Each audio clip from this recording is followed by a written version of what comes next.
Vince made in 83. It's really amazing. The first thing he does is he grabs TV in LA, goes out there. Jeff Walton takes him to the television station, buys TV. It's the first time anyone ever tried to do that in wrestling. I'll pay for the TV to get on the air. So now he has LA. He goes after San Francisco. So now he's on the West Coast and the East Coast.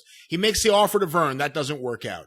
He makes the deal with Jim Barnett, who gets edged out of the Georgia office. So now the ball is in motion to help get more TV and also to get the stock in the Georgia company, which would get the big TV, the one on TBS, which would give him universal control of cable television if he got USA also, because he had WOR. He gets USA, Southwest off USA. Vince pays their debts and basically buys the time spot and stays on it until he leaves in 2000 or whatever with the negotiation of the new television contract. And now, of course, they're back on USA.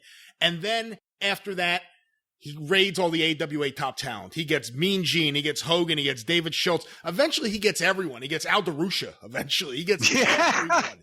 He went deep on that bench, didn't he? Fortifies the relationship with Inoki in New Japan, which guarantees him a lot of money coming in for the next couple of years until he doesn't need that deal anymore, which I guess would have been, 1986, right? And then the next year, he makes the deal with Tunney. He gets control of Toronto and Ontario, makes the deal with Stu Hart, gets control of Western Canada. It's just one move after another. He gets the Georgia stock, gets Georgia TV. Now he controls all wrestling on cable television for a time.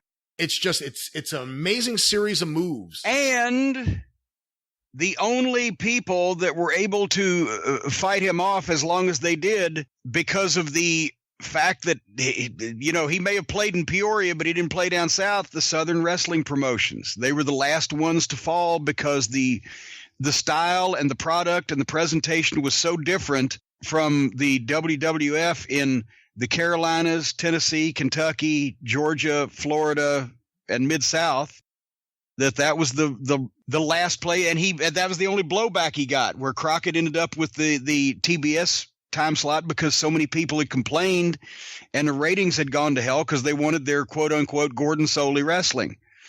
That Crockett was able to get that slot because Turner was going to kick Vince off if he didn't sell it to somebody. So the Southern promotions were the last. He took Vern was just too far. To be honest, with cable television, Vern had a bland promotion with a bunch of major names, but it was kind of bland as a television product. And then a lot of places that had aged out, like the Midwest, Detroit, and the West Coast. And he took for all that, but it took him. That was the Alamo. That was the last fight to get everything from Texas over to Florida and up to Kentucky. Who would have had the best relationship with the Athletic Commission to say, hey, fuck these guys that are coming in. Help me out. Would it have been Watts in Louisiana?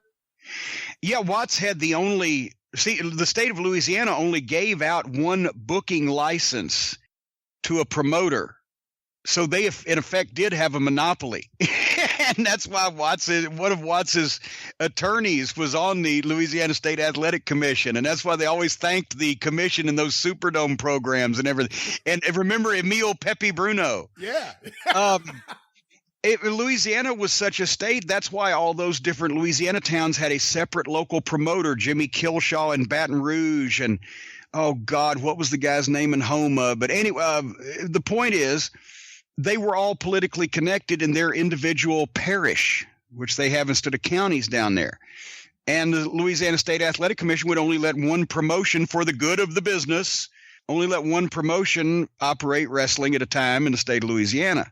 But that was a help. But in the Tennessee State Athletic Commission, on the other end of the spectrum, Jerry Jarrett and the wrestling promoters were one of the ones that got the Tennessee Athletic Commission abolished because they tried to overregulate at a time when it wasn't really necessary, except, because there weren't that many outlaw promotions. And that's the only thing that the wrestling promoters used to want a commission for, is to help keep outlaws out. But they were taking so much tax money, so it kind of backfired later on. They maybe could have kept Vince out a little while longer, but some of them had been abolished. But in Kentucky, they had a commission. They let him in.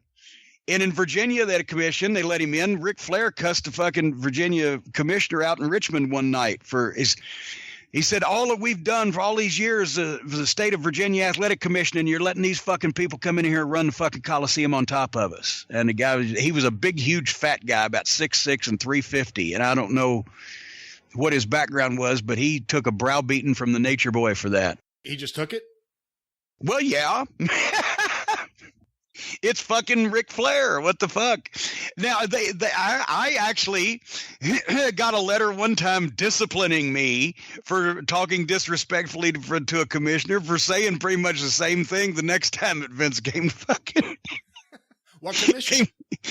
Virginia to Richmond for the same fucking guy. You know, I just reminded him what fucking Flair fucking blistered him about, and I got a letter for it. But, you know. But anyway, yeah, so in summation, you know, the commissions in some places helped a little bit, but more importantly, and once again, Hornbaker's new book illustrates this, that was the only place that Vince couldn't really go in and draw a crowd. And actually, Louisville and Nashville were traitorous cities. They started drawing pretty big for WWF in the 80s fairly quickly, but Memphis never did. And, you know, the Carolinas didn't, and they, you know, they just didn't buy it. In Florida was good. Obviously, they got a foothold there pretty quick. But even Georgia and especially the Mid-South area, they didn't do well, the WWF, the first few years where they were trying to come in because people didn't like that style of wrestling.